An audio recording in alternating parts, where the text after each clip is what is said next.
تعليقك على كلام خالد والناس على نادي الزمالك. والله نادي الزمالك يعني انا لما اتكلم على نادي الزمالك يعني اكبر من اي حد، يعني لما حد يقول مهما كان عنده مليارات، عنده نادي، عنده ضيعه، عنده بيملك الدنيا كلها، نادي الزمالك اكبر من كده اكيد. فالكلام التافه ده طبعا بالنسبه لنا غير مقبول. نعم. مع احترامي لاي شخص. نادي الزمالك اسم كبير. ده رقم واحد. اتنين، يعني مع احترام بقول بقى لسياده المستشار، يعني كفايه كده، يعني كفايه ظهور، ومفيش نادي كبير وعظيم رئيسه يطلع كل يوم في محطه. انا اتمنى انك تبقى سيادتك موجود في مقصوره الاستاد او مقصوره نادي الزمالك بتتفرج على التمرين ومتابع، او متابع احوال نادي الزمالك. واتمنى ان تسيب طارق غنيم واحمد رفعت والدكتور شيرين فوزي هم اللي يتحركوا وهم اللي يتكلموا في المئويه، لان الدكتور شيرين فوزي بيعمل موسوعه لنادي الزمالك من يوم ما تم انشاؤه الى يوم ان شاء الله 2011 لما نحتفل بالمئويه. ونادي الزمالك مش محتاج انه يبقى نادي يعني حد يتسول له الفلوس.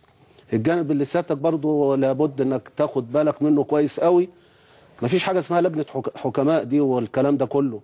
في حاجه اسمها لجنه اعضاء شرف، وانا عشت في نادي الاتحاد السعودي، وانت ممكن تقدر سيادتك تتصل بالشيخ عبد السلام بناجه تعرف قد ايه نادي الاتحاد دلوقتي العميد الكبير قوي اللي موجود في اسيا وفي الوطن العربي ازاي بدأ، لان انا عشت فيه 7 سنين متقطعين، واعرف كويس قوي ان في امير اسمه الامير سمو الامير طلال بن منصور من 77 ل 82 من جيبه الخاص 42 مليون ريال صرفهم على نادي الاتحاد وما دخلتش بطوله.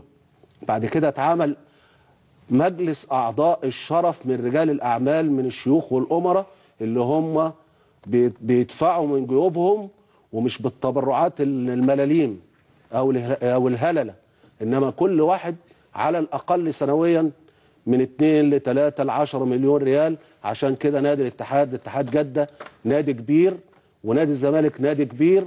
فيبقى لما تفكر سيادتك، واتمنى انك تجيب وتجمع ابناء نادي الزمالك حواليك، لان لما انتوا بتسيبوا ابناء النادي سواء في الطايره وفي السله وفي جميع الالعاب سابينهم بره والنادي مهدود، اعتقد ان ده طبعا خطأ من سيادتك وخطأ برضه من الاستاذ ممدوح عباس، وخطأ من كل واحد بيتصور انه بيجي ويمسك نادي الزمالك وبيعتبره ملكيه خاصه.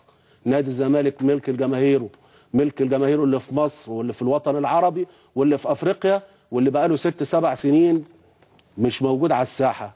اتمنى من سيادتك انك برضه تبقى في صالون الرئاسه وتبقى موجود في استاد القاهره، ونسيب كل الناس اللي حواليك هم اللي يطلعوا يتكلموا وهم اللي يتفاوضوا، وان شاء الله نادي الزمالك هيعود برضه في يوم من الايام اقوى واحسن مما كان. شكرا. الرساله وضحت يا كابتن طه. عندك تعليق بسرعه قبل ما اتكلم مع كابتن زوزو على الموضوع ده؟ موضوع ايه؟ الزمالك معقل كبير، هو والنادي الاهلي بيعتبروا قطبين، اكبر قطبين رياضيين في مصر. هيظل معقل وهيظل صرح، سواء بقى مر بازمه ماليه او شويه المنشآت بتاعته عايزه، انما الحقيقه الزمالك سيظل هو الصرح الكبير العريق اللي له جماهير قادره انها تقيمه من عثرته في كل الاوقات. كابتن زيزو، ارجع تاني ل عندك تعليق يا كابتن زيزو؟ لا اتفضل. تعالى على موضوع الزمالك ولا ندخل؟ لا هم قالوا كل حاجه ما شاء الله يعني. طيب ندخل على